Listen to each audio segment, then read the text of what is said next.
Mitch Jeter kicked a 41-yard field goal to win it. That capped off a Notre Dame comeback after Riley Leonard connected with Jaden Greathouse with 4:38 left to tie the game. Penn State came up with a big fourth down stop, only to turn the ball over moments later on an interception. Fighting Irish entered the first ever 12-team college football playoff, seeded 7th. They'll look to capture their 12th national since 1988 when they take on the winner of today's Cotton Bowl Classic between the Texas Longhorns and Ohio State Buckeyes, the national title game January the 20th in Atlanta. Bundle auto and home, renters or condo, and save with Progressive. That's the SportsGrid Sports Flash. I'm Chuck Sanders. Welcome back to College Bowl season, and now it looks like a fan has run onto the field carrying a $5 KFC bowl. Oh yeah, looks like the mac and cheese bowl with 5 original recipe nuggets, or the new Nashville hot loaded fry bowl with nuggets, coleslaw, secret recipe fries, pickles, and Nashville hot sauce. Wow, looks yummy from up here. Boy, everybody wants that bowl as more fans are pouring onto the field. Hey, Bill. Get the only bowls that matter this season. 5 delicious bowls, just $5 each. Only at KFC. Prices and participation may vary while supplies last. Taxes, tips, and fees extra. Drivers who switch and save with Progressive could save hundreds. With that kind of money, you could go big time. The next time you're out to dinner with friends, you can order the shrimp cocktail for the table. And maybe you'll realize it only comes with 4 shrimp after you've already given away 3, but that one shrimp will be so good. And if you switch and save hundreds, you could get shrimp all the time. Switch to Progressive and you could save big time. For shrimp. Progressive Casualty Insurance Company and affiliates, not available in all states. Potential savings will vary. No way football is played in the fall and winter. Because the hits don't hurt as much when you're numb. Get the lowdown on all the sports action coming up right here. It's smarter to be on SportsGrid. This is the SportsGrid Radio Network. You're listening to Football Full Circle with Joe Lisi and Scott Wetzel. Off and running in today's edition, the Friday edition of Football Full Circle, right here on the SportsGrid Radio Network. Sirius Channel 159, Lisi and Wetzel taking you around the NFL and college football. The stage is set for a semifinal playoff game a little bit later tonight. Top-ranked Ohio State and Texas will do battle. We also have 6 NFL playoff games taking place on Saturday and Sunday. But Scott, last night, the stage was set in Miami. Semifinal playoff game. Notre Dame opened as basically a 1.5-point favorite in terms of that matchup. They fell to a 1.5-point dog. They were catching 7.5 points, trailing at halftime 10-3.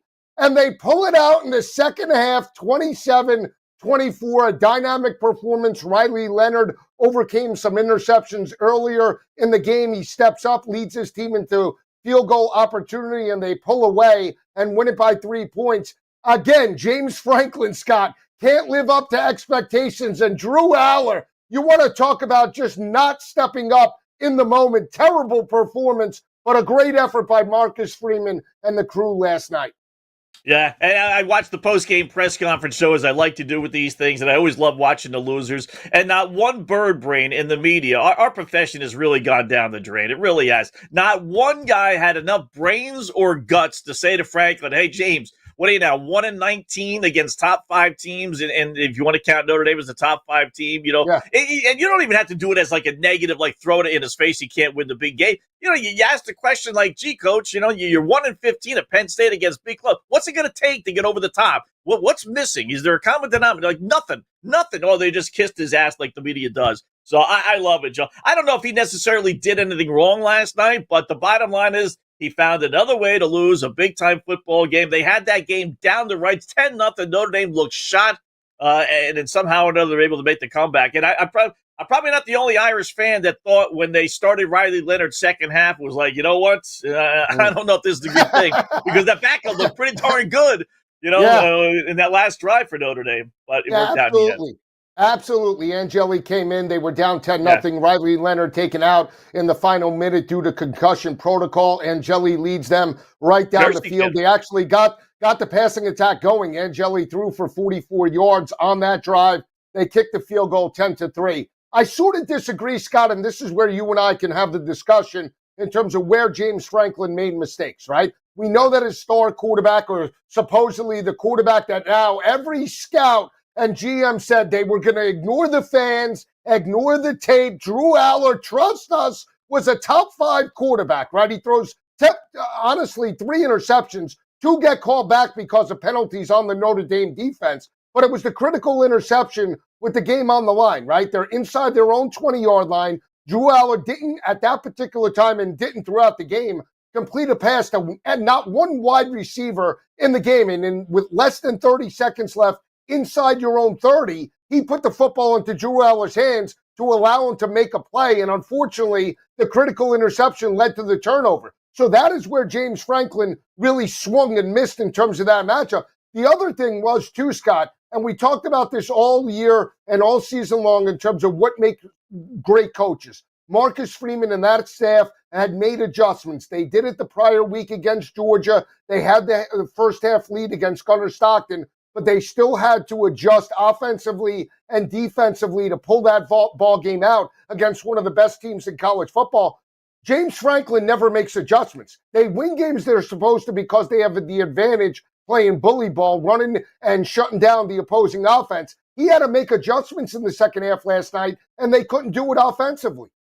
Yeah, and listen, I think it was a lack of respect. You know, he could sit there and say all he wants about how Notre Dame is great and this and that, but, you know, before the game when he's talking about how Notre Dame should be in a conference and it's not fair, it's not equal, I think all these teams kind of poo-poo Notre Dame, right? Say that, though. I just because he's a bum coach, though. He's an idiot. I would have loved, I was saying this on the podcast, I would have loved for Marcus Freeman to turn around right after that statement and say, yeah, you know what, we really should reorganize this college football playoff because we don't think a third-place team should really be in a conference football playoff. And that's what Penn State was, third-place team in the Big Ten, right? I wish he would have turned around, but instead he probably just said, you know what, I'm going to bite my tongue. I'm going to use this as, you know, as a firing thing for my guys.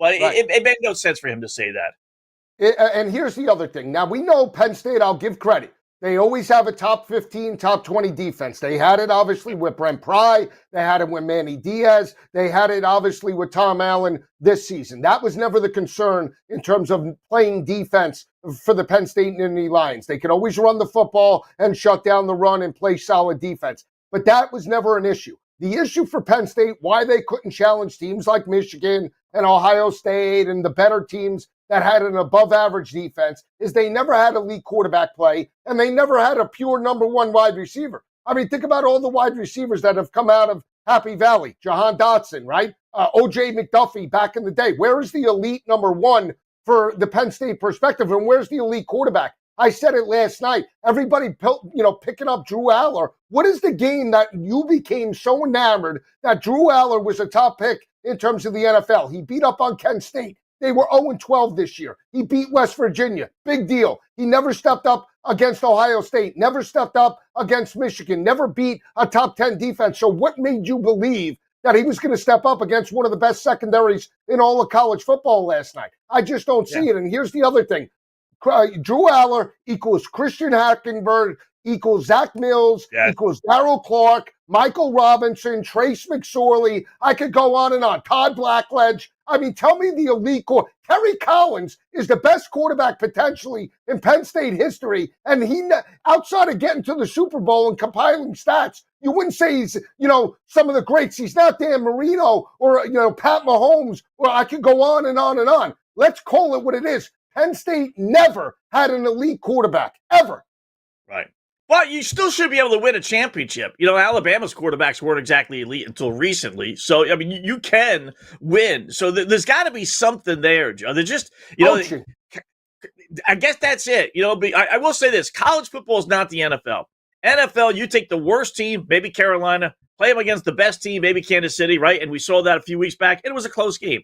College football, that's not it. The pecking order in college football is the pecking order. You got the top 2, 3, 4, 5 teams. Then you got the middle 5 teams. And then maybe you got everybody else, or the next 5 to 10 teams, and then everybody else. And it's hard to get out of those groups. It just is. It's Alabama. It's Ohio State. It's the same top 5 teams every single year. And then you have the Penn States of the world that are just on the cusp, but they never seem to get over the hump. Maybe it is coaching. I don't know. It's funny.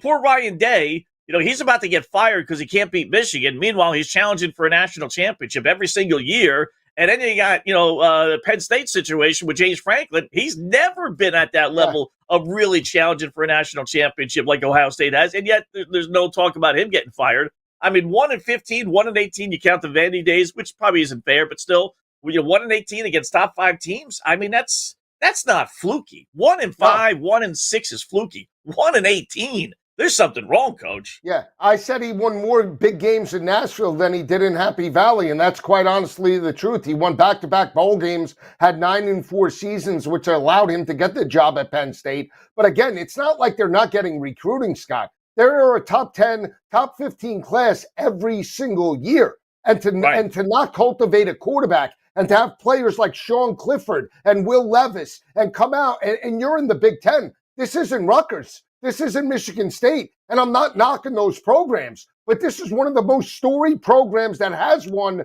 national championships back in the day. And to know that they can't elevate in terms of skilled talent to compete in terms of the Big Ten is absolutely ridiculous. Where's the wide receivers? I mean, Ty Warren is your best offensive weapon, Scott. It's atrocious. We'll come back. When Scott and I return, we'll break down the big game tonight in Arlington, Texas. Top-ranked Ohio State. Texas square off. Ohio State, a 5.5-point favorite. Coming right back. Keep it where it is.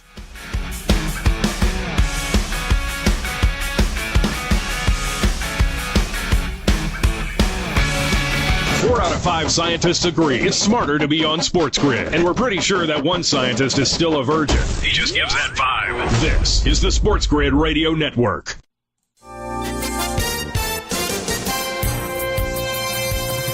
Red flag warnings have been extended through Friday for parts of Los Angeles and Ventura counties in California as gusty winds whip across the area and multiple fires burn out of control. With the SportsGrid News Flash, I'm Trey Westerberg. A red flag warning means a combination of warm temperatures, low humidities, and strong winds are expected to increase the risk of fire. Wind gusts of 35 to 55 miles per hour Thursday are expected to increase by 10 to 15 miles per hour into this morning. The average long-term U.S. mortgage rate ticked up again this week, remaining at its highest level since July. The benchmark 30-year fixed-rate loan rate rose to 6.93% from 6.91% last week, according to mortgage giant Freddie Mac. It was at 6.66% a year ago. It has risen for 4 straight weeks. The increase is occurring with the price of homes rising steadily. I'm Trey Westerberg with the SportsGrid News Flash.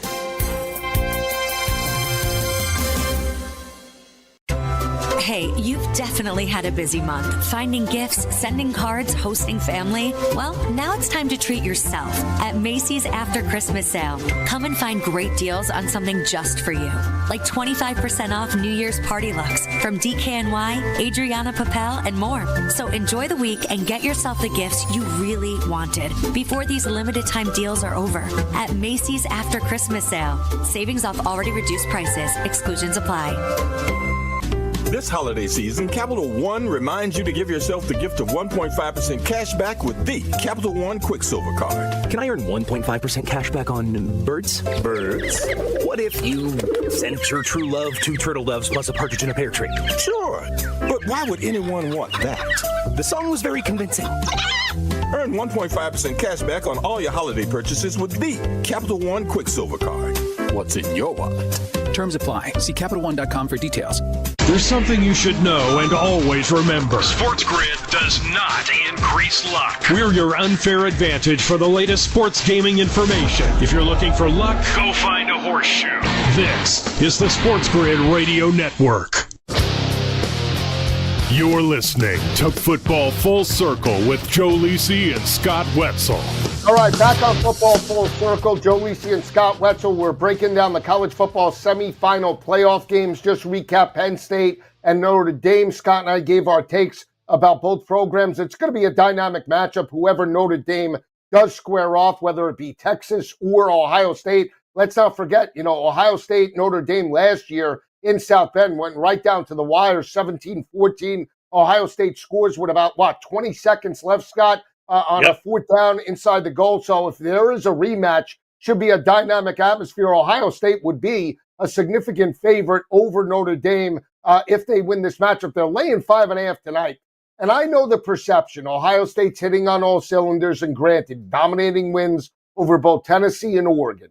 But in my opinion, Scott, this is one of the most athletic offenses and defenses that they have faced, and certainly one of the most lethal passing attacks that we've seen. Quinn Ewers, you could say hot and cold, it doesn't matter, but they have playmakers. They're going to challenge that secondary over the top. I lean to the under here, but I'm taking the points with Texas. I think they're live at plus 198 on the money line. Yeah, it's amazing. This game seems to have more of a split than I think the Notre Dame-Penn State game did, in that, a lot of people are trying to side with Texas because they think, the game's going to be at the Cotton Bowl. It's going to be a home game for them. And while there certainly will be more Texas fans there, people tend to forget, though, that, Texas and Ohio State both get the same allotment of tickets. So they both have the ability to have, 30,000 people there, and then maybe a neutral 20,000, so it'll side with Texas. But it's not going to be like a traditional home game. Like Texas has all 80,000 tickets or 75, whatever they seat there at the Cotton Bowl. So you're going to get a good contingent of Ohio State fans there. I'm back and forth on it. I'm going to lean towards Ohio State. I do think they have the better team. I don't have any faith in Ewers. He's just so hot and cold. I don't think Sarkisian's smart enough to go to Manning. It'd be a tough spot anyway. So I'm going to go with Ohio State. But I do think it's going to be a lower scoring game. I love the over yesterday. I was contrarian. I heard you guys talking. Too. I know you liked it as well. There aren't many that loved the over last night. And that's kind of why I did, because the line really didn't move that much. And everyone's saying under. Yeah. Whereas tonight, I do think it's going to be an under. I mean, you got a great defense in Ohio State, terrific defense in Texas. They didn't show for whatever reason against Arizona State. But I think we're going to get the Texas A game. I think this is more like 20-14, 27-20 maybe. I don't see 54 points. So if I was going to win, that's where I would go. And if I had to pick a side, I'll take Ohio State. I agree. Now, anything can happen in terms of a playoff game, especially when you look at last night. It started to trend to the under. I thought I was dead to rights. And all of a sudden, the wheels fall off the wagon. We have one critical turnover that changes the momentum, and it's college football. They break chunk plays in less than 20 seconds flat that could change the complexity of an outcome and obviously a total, especially when it's in the 40s. I think when you look at this matchup, and here's the matchup that I want to see tonight. Everybody's talking about Emeka Buka, Jeremiah Smith, the way they abuse both Tennessee and Oregon over the top. Can they do that against Texas? And I think that's the matchup now. Even though Arizona State had success in terms of the passing attack, if you watch that game for much of 3 quarters, the Texas defense was in control, right? They allowed Arizona State to move it between the 30s, played very good and very solid red zone defense, holding Arizona State to field goals as opposed to touchdowns. And then Arizona State was gutty. They rolled the dice. They got the fake punt. That allowed them to gain some momentum. They got the trick play that obviously put them into, striking distance and allowed them to really make a push in the fourth quarter. But in the end, Texas did prevail. Now, that Texas secondary, Scott, has only allowed 8 passing touchdowns all year. So do we believe it's going to be, think about that. And that's SEC, right? So that's teams like Georgia. That's teams like, Florida. That is teams like, who else do they play? Texas A&M. We could go on and on and on and say, okay, they held really good offenses limited in terms of that secondary. Do we believe Will Howard is going to challenge that defense over the top? Or is this more of a rock fight, to your point, 21-17, 24-20 in terms of that matter? I think it's a lower scoring game, but I will say this. You look at the front 7 for Texas. Texas, to me, could get after Will Howard. I don't know if Quinshon Judkins, Travion Henderson are just going to be able to run at will on that front 7, which means long third downs for Will Howard. And then take your recipe. Is it going to be Will Howard or Quinn Ewers? Because I think there's question marks on both. You could make the argument Howard playing more consistent, but I'll still take a shot. I believe Sark is a better coach than Ryan Day. And you're getting almost a touchdown. You buy the hook, you get it up to 6. It's not a bad play. It really isn't. And you're right. Both quarterbacks, both will give you agita. I never really thought Will Howard was that good, to tell you the truth. Like, not great. But, you look at all the quarterbacks. Is Riley Leonard great? No. Well, was Drew Aller great? No. It's crazy as this sounds. You can make the case Ewers is the best of the bunch, believe it or not. But either one is capable of throwing for 3 touchdowns or 3 interceptions. So pick your poison as far as that's concerned. Yeah, I just don't think it's going to be attractive. I just, listen, the offenses are very good, but it's kind of like a starting pitcher. Good pitching theoretically should stop good hitting. I think a good defense theoretically can stop a good offense, or at least limit it. In the 50s, if this was like 45 like Notre Dame last night, that's low for a college football game. But, you're talking mid-50s for this football game. I don't think it's going to be a 30. Let's put it this way. I don't think the winning team's getting 30 points. Yeah, I agree with you. But again, anything could happen. Scott and I lean to the under. We both like Texas with the points. I'm willing to, I already backed them, plus 198 on the money line. Let's take a deeper question. We talk about Ryan Day hitting on all cylinders, right? But you were supposed to beat Tennessee. You were a 7.5-point favorite. You were favored in the rematch by 3.5 against Oregon. That was a game you should have won the first time, potentially, right? Going into Eugene, and they were 3.5-point favorites. They, let's say, lose this game convincingly, and I'm talking 7 or more by 10 points. Is he gone? You think in Columbus, or has he done enough, in your opinion, to keep the job for 2025? Yeah, it's like I said before. No one's calling for James Franklin's head. He hasn't gotten anywhere close to what Ohio State's been able to do, right? I would be surprised. I think they kind of exercised some of those demons, the Michigan stuff, by winning against Tennessee, winning last week. I just wonder emotionally what's left for that team. You have the us against the world against Tennessee. You have the revenge factor against Oregon. What's left for Texas? Yeah, we'll see. When we come back, we'll dive into the NFL playoffs. Coming right back on Football Full Circle.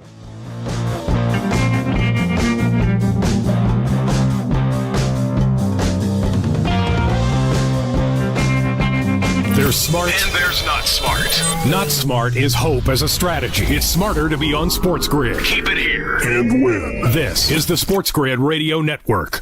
The SportsGrid Radio Network presents This Date in Sports History. 1982, the NFC Championship at Candlestick Park. With 58 seconds to play, 49ers quarterback Joe Montana connects with Dwight Clark in the end zone to give San Fran a 28-27 victory over the Dallas Cowboys. This incredible play is dubbed the catch, and the win spurred the 49ers to 4 Super Bowls in the 1980s. For SportsGrid Radio, I'm Mike DeMurgis. The Technology Minute with George Capalbo. University College of London scientists have created the world's thinnest spaghetti. And by thin, this electro-spun nanofiber pasta makes your grandfather's angel hair look like a redwood tree trunk. At 372 nanometers, that's 14,000 billionths of an inch thick. It can only be seen with an electron microscope. Made of safe edible starch for medical drug delivery and porous bandages that let moisture in and keep bacteria out. Cooks up for dinner in just a second. However, only one problem. I can't see it.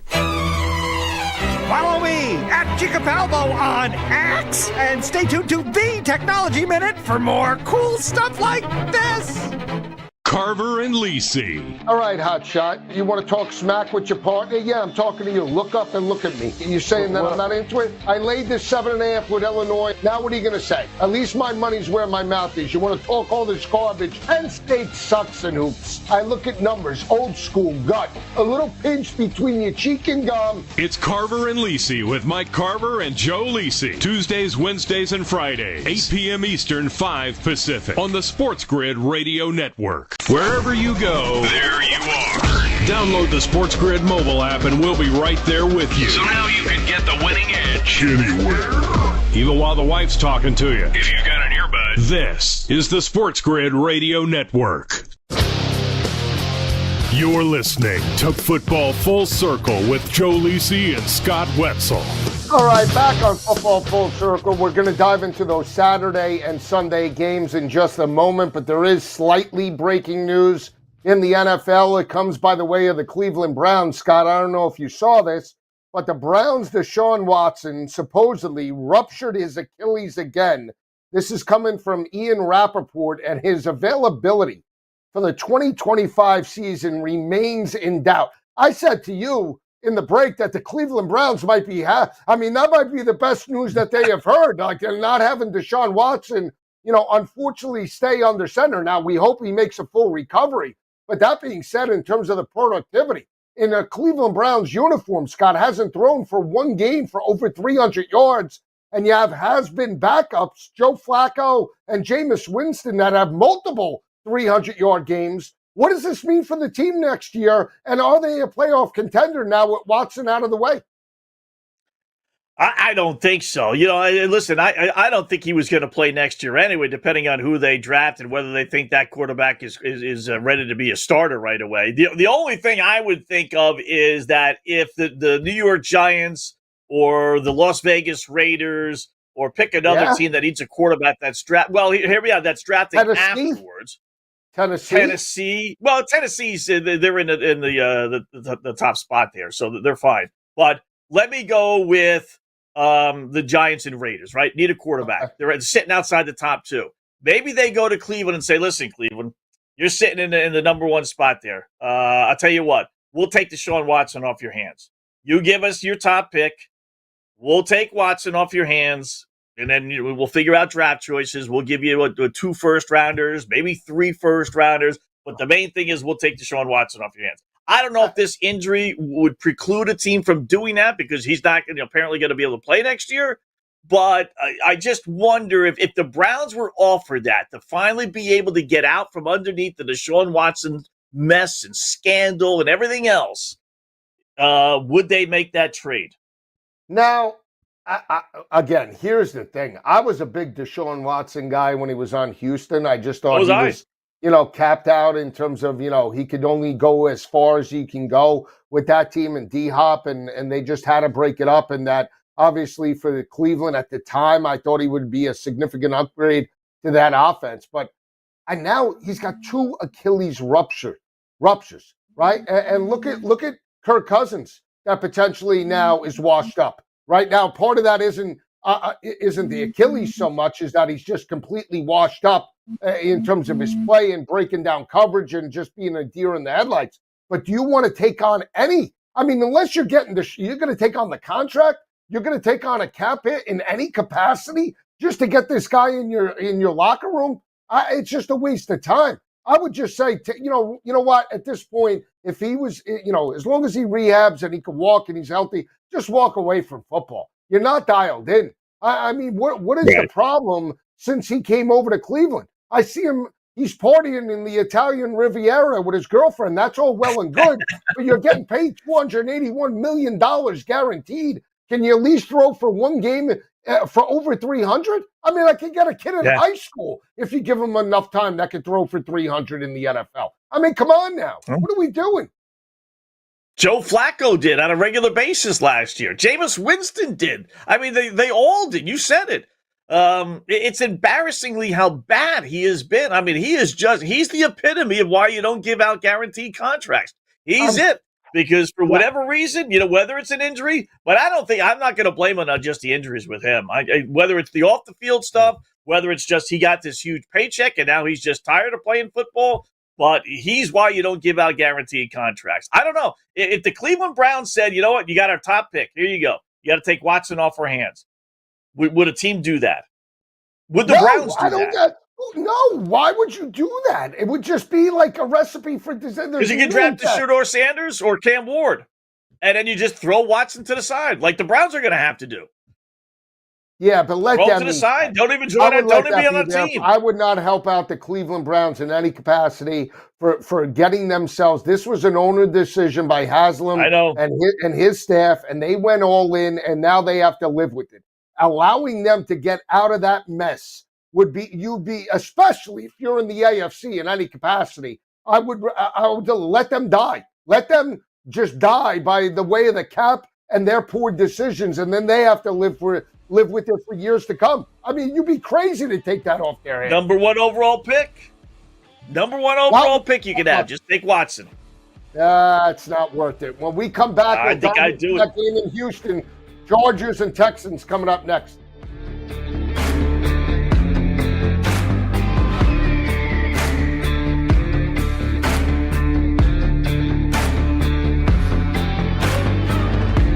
The winning edge. You've got it. But not everybody has it, because not everybody listens to us. But we're working on that. This is the SportsGrid Radio Network. Progressive presents the SportsGrid Sports Flash. I'm Chuck Sanders.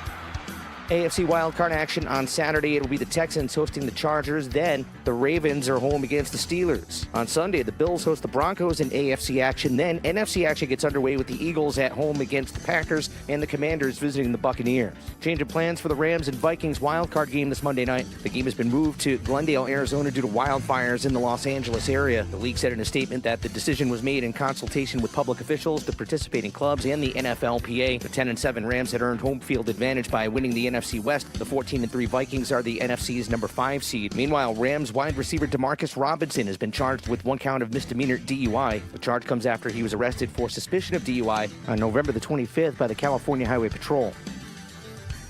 Bundle auto and home, renters or condo, and save with Progressive. That's the SportsGrid Sports Flash. I'm Chuck Sanders.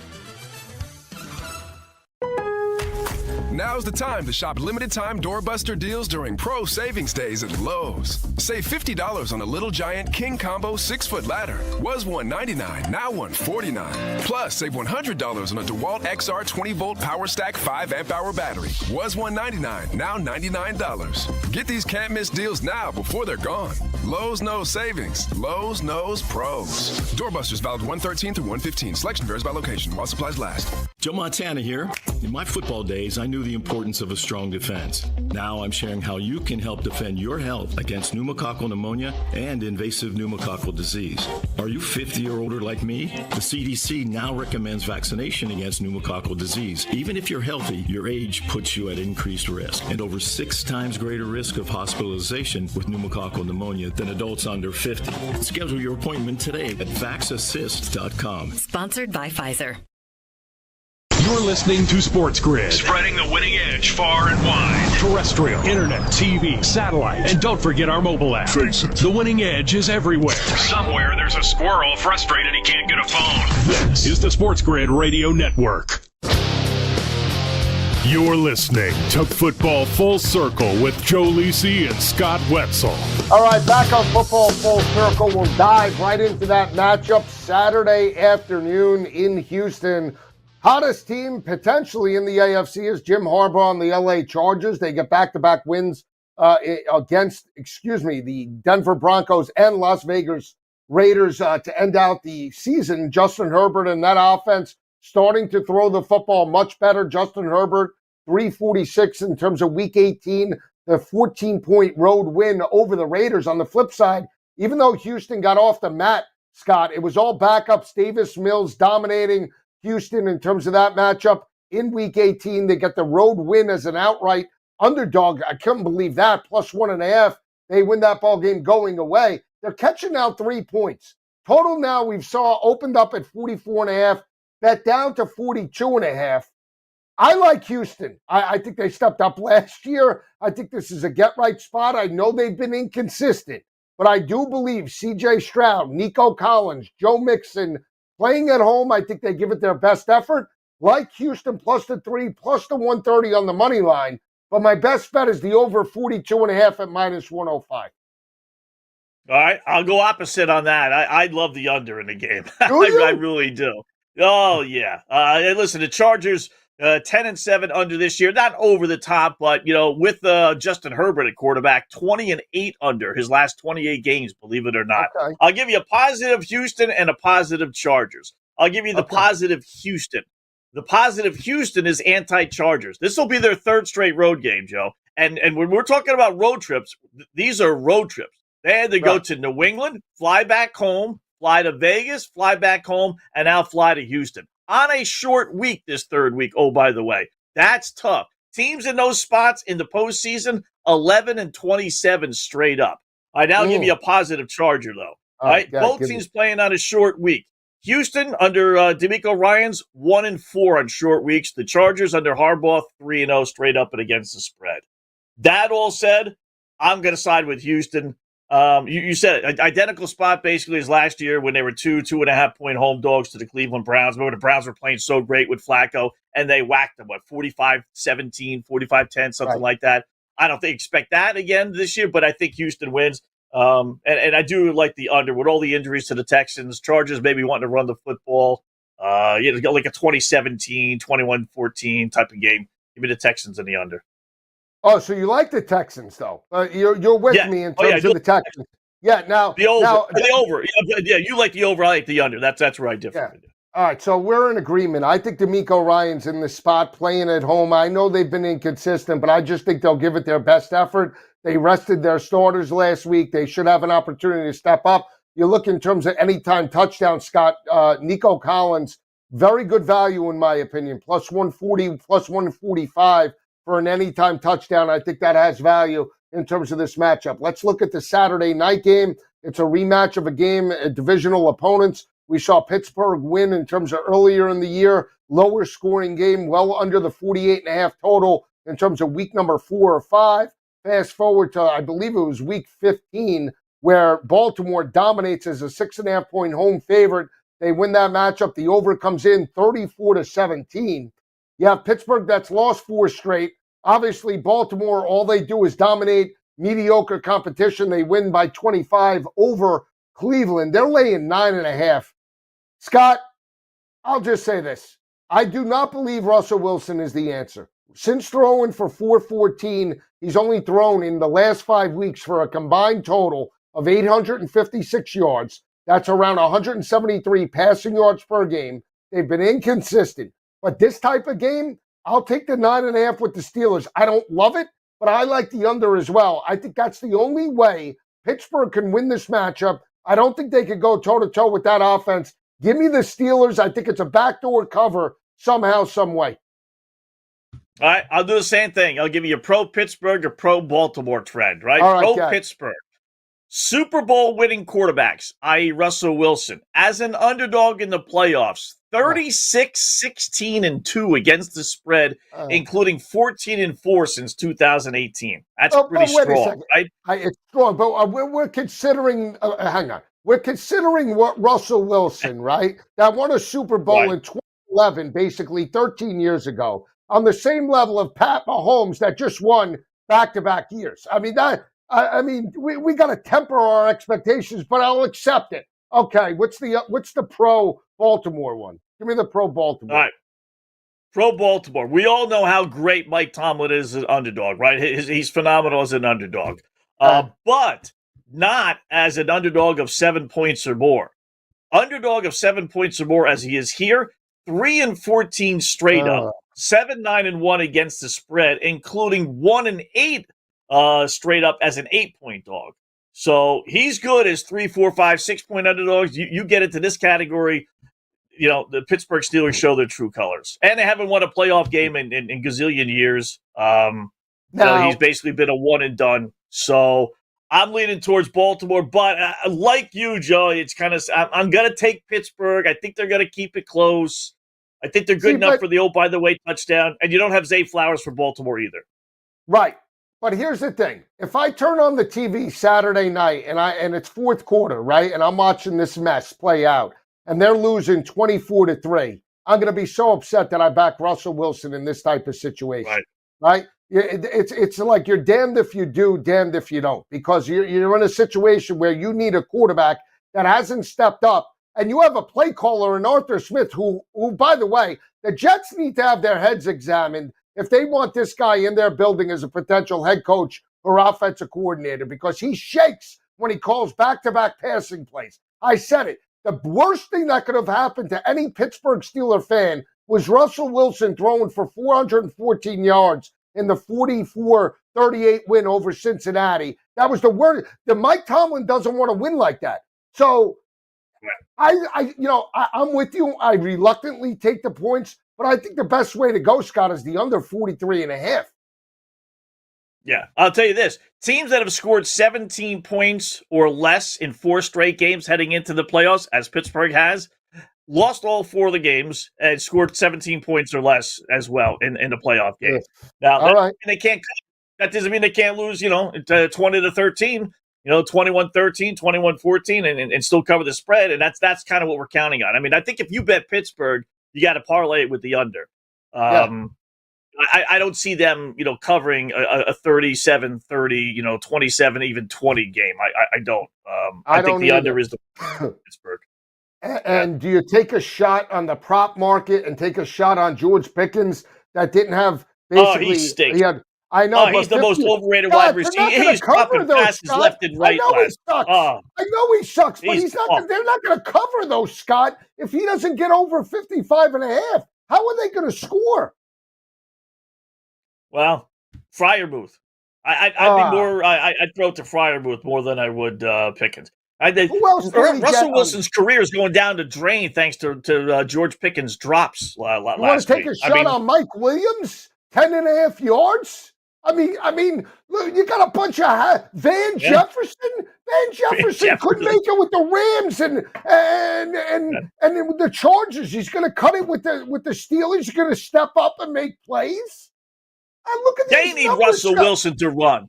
What's Russell Wilson's run to? We got to have Russell. He's got to go to Russell and say, listen, your career is on the line here. Your stay with Pittsburgh is on the line. Because if he loses, he's got to go over. He's got to go over.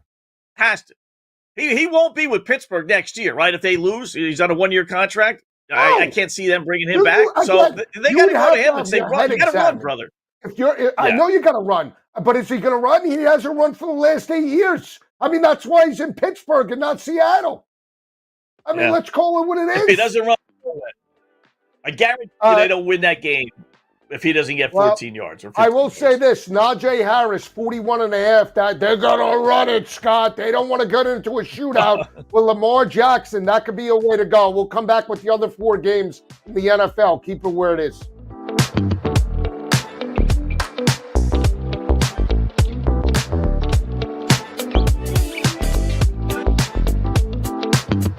Saying every SportsGrid listener is a legend, but you might start thinking about who's going to play you in the movie. Just saying. This is the SportsGrid Radio Network.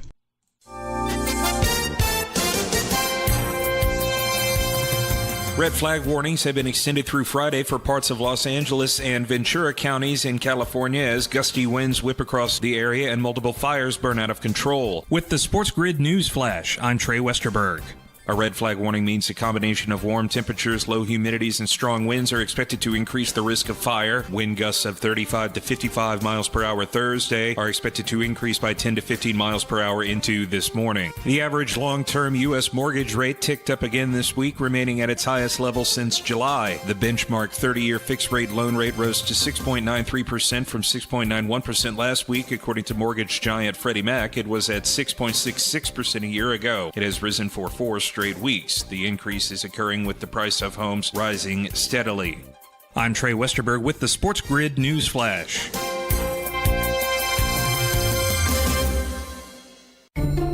Our daughter Jessie loves playing detective. A clue. But since we discovered she has sensitive skin, we've been playing detective too. We thought the problem was our puppy. But it was actually our old detergent. Aha. So we switched to Tide Free and Gentle. Tide Free and Gentle provides an excellent Tide clean, and it doesn't leave behind irritating residues like dyes or perfumes, so it's gentle on your skin. Case closed. If it's got to be clean, it's got to be Tide Free and Gentle. What's better than 1 win? 3 wins. With Straight Savings, you keep your own phone, get 1 line for only $25 a month with real unlimited data, and get rewarded with a $200 phone credit after 12 months. It's a win-win-win. Head to Walmart or visit straighttalk.com today. Switch to Straight Talk. Less dollars, more sense. Straight Savings Plan enrollment requires compatible unlocked device and new line of service. Bonus device credit requires 12 months of active service. Offer ends if eligibility requirements are no longer met. Taxes and fees apply. For network management practices, see Straight Talk's terms and conditions. Ask any player and they'll tell you any advantage is important. That's where we come in. SportsGrid delivers gaming strategies and analysis 7 days a week. The winning edge. It's your advantage to more winning more often. This is the SportsGrid Radio Network. You're listening to Football Full Circle with Joe Lisi and Scott Wetzel. All right, back on Football Full Circle. We're diving into the remaining 4 playoff games. If those that listened, we were talking about Russell Wilson's rushing prop for this game against Baltimore, 14.5. Last time they played in Week 15, I believe he had 3 or 4 carries, Scott, for 27 yards. So that goes into your cap. Granted, they lost by 17, but he's going to have to make plays with his legs. Najee Harris only 42 yards in the last matchup in Baltimore. I like Najee to go through that total. Game in Buffalo, Scott. Denver, Bo Nix, this offense now starting to come into form. Bo Nix stretching defenses over the top. You have Buffalo that struggled and lost week 18 with backups against New England. Now they're laying 8.5. I think this is a Billy Club special. I know Bo Nix has stepped up. I know Sean Payton, typically a great underdog. But if I'm Buffalo, there's no way I'm letting Courtland Sutton and Marvin Mims beat me over the top in Buffalo. I think Buffalo wins this ball game handily. I've heard Buffalo Bill fans say the mindset is that they're going to get through this game no problem. If that's the case, Denver might be live. I just don't see it. All right. Similar spot a couple of years ago when our Dolphins went up there with a backup quarterback and they took him down to the wire. Could have won that football game. Yeah, right? Well, we all thought Skylar Thompson was going to be great. That was his 15 minutes of fame. Bo Nix, I will say, first-year quarterbacks versus playoff experience quarterbacks, not good for those first-year quarterbacks or the first playoff start quarterbacks. 11-21 on the road straight up since 2002, 12-19-1 against the spread. You're right, Sean Payton, pretty good as an underdog. 10-4 as a dog of 7 points or more. 4-1 in the postseason as an underdog. Denver, great. One of the best spread teams, 12-5 against the spread this year. But Josh Allen, I will say, when he wins, they generally win by 7 points or more. 81 wins in his career, 59. Basically, 2/3 of all his wins plus have come by more than a touchdown. That said, I like the over. I do think we're going to get some points. And I would put a little sprinkle on Denver just because I think they're capable of getting the backdoor cover. They can be down 15, 16, and be able to get that last touchdown and just sneak underneath the number. It's possible. I'm not taking that angle. I'm with you on the over, though. I like the total. I think he can get into the 50s. I think Josh Allen breaks out with a huge performance. 233.5 is his passing total. I looked at Dalton Kincaid, not yards, anytime touchdown. Keep an eye out for him. He always likes to go, especially in terms of playoff atmosphere. His security blanket was Dawson Knox. He's got too big of a value. I don't think he looks Knox. I think he looks Kincaid, especially in terms of red zone opportunities. James Cook also coming out of the backfield, 10.5 out of the receiving number. So keep an eye out for him. The game in Philly, great matchup, rematch of week 1 in Brazil. That was the game that went right down to the fourth quarter. Philly prevailed in terms of that matchup. They now come back home. They're number 2 overall seed, number 3 overall seed, playing Green Bay. 4.5-point favorites. Jalen Hurts is back under center. No problem from the concussion. This is going to be a tricky game. I know Jordan Love's banged up. He's fine to play. They said it. I know they've been inconsistent, but I believe in Matt LaFleur in Green Bay, minus Christian Watson, that's out for the year. Could be a big Jaden Reed game. This could be the game that actually Jordan Love steps up in the passing attack. Philly might win, but I'm taking the points with Green Bay in this matchup. I'm going to go Philadelphia. I think they're getting to the Super Bowl, so I'm not going to say they're going to win but not cover. Not having Watkins, I think, is going to be a big blow to Green Bay. Offense hasn't been the same. LaFleur is terrific. He really is as an underdog against teams that he's faced before, especially in losses. They're all pretty good trends towards Philadelphia. But you got Jalen Hurts. He seems to be healthy. He seems to be ready to go. They're at home. I hate Nick Sirianni. I really do. Huge coaching matchup favors Green Bay. But despite that all, I just don't think Green Bay's on this level. I think Philadelphia is going to be a force. They've been off the radar here with Hurts these last couple of games. But you got a rested Barkley. They all rested up. Didn't play the last week. Green Bay did.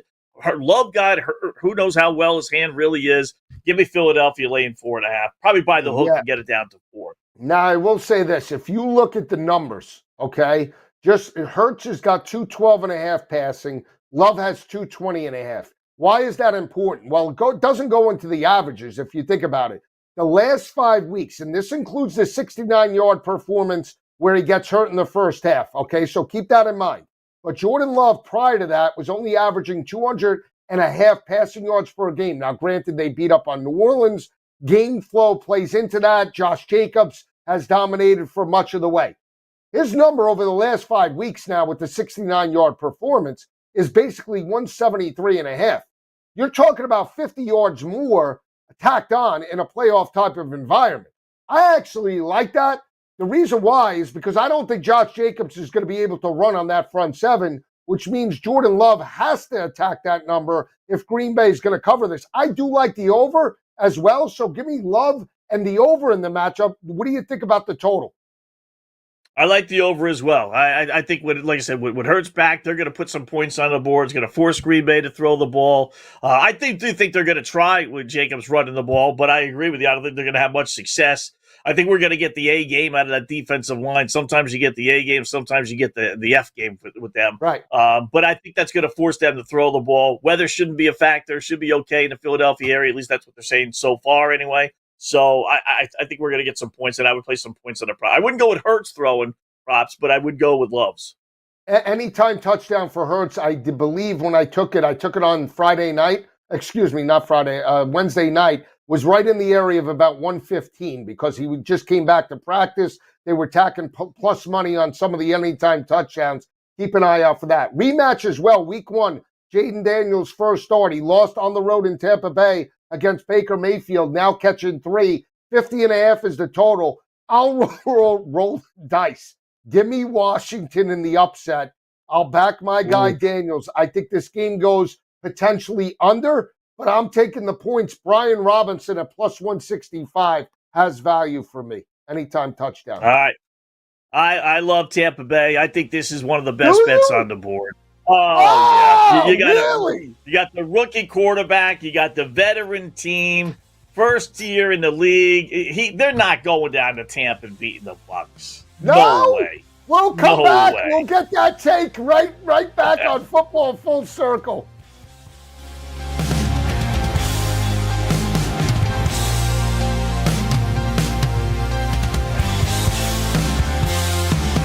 Luck is winning the lottery. Strategy is settling your divorce before cashing in the ticket. It's smarter to be on SportsGrid. Get the winning edge. This is the SportsGrid Radio Network. SportsGrid TV and radio networks are the premier streaming video and audio channels dedicated to serving the sports wagering audience. Found on major smart TV platforms and streaming on SportsGrid Radio and Sirius XM Channel 159. SportsGrid's real-time data, expert commentary, and entertaining analysis transform viewers into informed sports enthusiasts. Our weekday radio lineup begins with the early line at 8 a.m. Eastern with Ben Stevens and Donnie Rightside. Donnie joins Kevin Walsh on Moneyline at 11 a.m. Eastern, followed by Football Full Circle at noon Eastern. Kaplan and crew join the party at 1 p.m. Eastern, and Pharrell Coast to Coast keeps things rolling from 3 to 6 p.m. Eastern. Get in the mix with Kevin Walsh and Game Time Decisions at 6 p.m. Eastern. Evenings simmer with Carver and Lisi, then boils over with Gabe Moritzi on Sports Rage Late Night at 10 p.m. Eastern. To find out where to find SportsGrid that's best for you, go to sportsgrid.com. It's smarter to be on SportsGrid.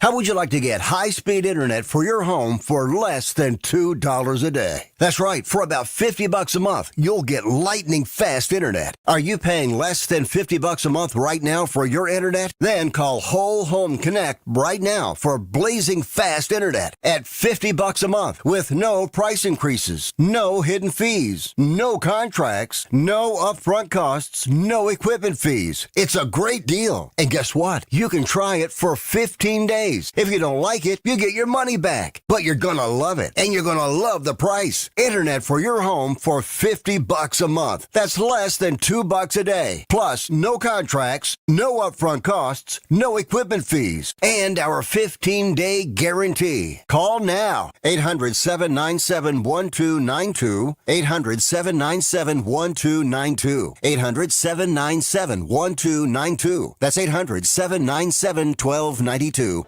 Think of us as your cool roommate that has this innate gift of somehow always picking winners and never bugs you about doing the dishes or paying rent. Sports gaming strategies and information 24/7. Get the winning edge. This is the SportsGrid Radio Network. You're listening to Football Full Circle with Joe Lisi and Scott Wetzel. All right, wrapping up the show, we have 2 games left. We left off talking about Jaden Daniels on the road for the Commanders, catching 3 against Tampa Bay and Baker Mayfield rematch. I like Jaden Daniels. I think they step up. I just think this team has a little something with a defensive-minded head coach in Dan Quinn. Scott tells me, nah, it's a smash job by Baker Mayfield and Mike Evans. I need to know why this rookie quarterback is going to get smashed, but you're backing Bo Nix and Sean Payton with against Buffalo and Josh Allen. I need to know, Scott. Because I'm getting 8.5, 9 with Bo Nix. Here I'm getting 3. I'm being basically asked to win a football game against a team that destroyed them, albeit week 1, and we didn't know what we had with Washington and Jaden Daniels, who I love as well, but it's not happening. It's not. The boys in Vegas are falling asleep at the wheel with this line. Tampa Bay's at home. They're playing great. Washington hasn't won a playoff game in 19 years. 19 years. That's the third worst behind only our Raiders and our Dolphins and Raiders, believe it or not. Although, oddly enough, it changes. Nah, it doesn't change until you change it, and they're not going to change it here. 3? All right. Why is Tampa Bay only 3 against Washington? Everyone's falling in love with Jaden Daniels. You see this game going over or under? I like the over. I do, but 50.5 is a big number. I would rather play over Tampa Bay team total. If you were going to if you wanted to do it, I don't want to have to count on Washington getting 20 points, but I think Tampa Bay will get 30. I'll just say this. You look at some of the games at home for Tampa Bay. They lost outright to Denver and Bo Nix earlier in the year. Played down to the level of competition against New Orleans there. And I understand Evans and Godwin were out for a period of time. Just playing at home, they haven't had this dominant home record that we've seen some of the other teams in terms of the playoffs. So just keep an eye out for that. The game in LA has now been moved due to the wildfires out there in California to now Glendale, Arizona. It's a neutral field spot. We now see Minnesota minus 2.5 in terms of this matchup. Was 1.5 for much of the week. Now 2.5, 47.5 to Sam Darnold. Sam Darnold. And in New York, they call him Darno. Why? I have no idea. It's Darnold. Will Sam Darnold bounce back after that atrocious performance in Detroit in week number 18? Do they bounce back and get the win against Sean McVay and Matt Stafford? No, I don't think they do. And I'll tell you what, the Rams better win. They really better win because they tanked it. Well, because they tanked it against Arizona week 17. They sat all their players, and because of that loss, they're now facing Minnesota. And they have won, they would have faced Washington. I still, to this day, I don't understand that at all. Because they had a chance of maybe having to face Detroit if Minnesota would have beat Detroit Sunday night. Why would you have ever allowed that to occur versus facing a rookie quarterback in Washington? It made no sense what they did. So they better win this game. I think they will. I mean, listen, how could you put hard-earned American money on Sam Darnold after watching him play Sunday night? That's the Sam Darnold the Jet fan knows. That's the Sam Darnold Carolina Panther fans know. He's not going into L.A. and beating the Rams. They lost already to the Rams one time. Rams 9-3, including a 30-20 win over Minnesota their last 12 games, and really 9-2 since they didn't try against Arizona. So give me L.A. getting points against Minnesota? Absolutely. All right, now I will say this. Rematch of the earlier matchup in the regular season. It was a Thursday night or Monday night primetime game. That was the game Sam Darnold had the face mask on the last drive. They get the safety, and L.A. wins that ball game by 10 points, 30-20. This is a game, if you're back in L.A., and I'll take a shot back in L.A., you need to get productivity out of Cooper Kupp, the invisible man.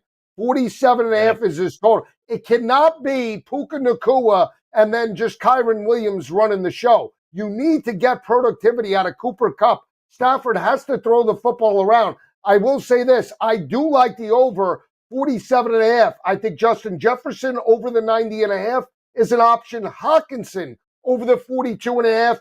And the X factor, if Minnesota's going to pull it out, Scotty, Aaron Jones. You can't get 47 yards on the ground in back-to-back weeks. When he's getting 90 and 100, catching the football, he's plus 140 or plus 130 to hit pay dirt. That's an option in terms of Minnesota.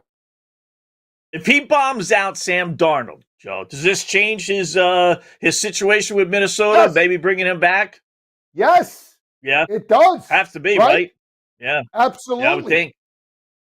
Even a team that wants to acquire, even a team that wants to sign him, I'd be a little leery at like, wow, really? Last two games, it's the same thing, Scott.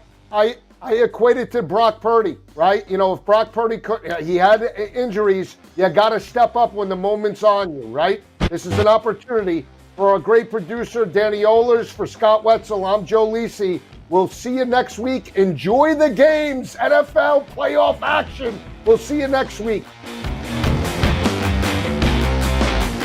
Now you've done it. You You found the advantage for gaming, odds, and more. But we call it the winning edge for short. This is the SportsGrid Radio Network.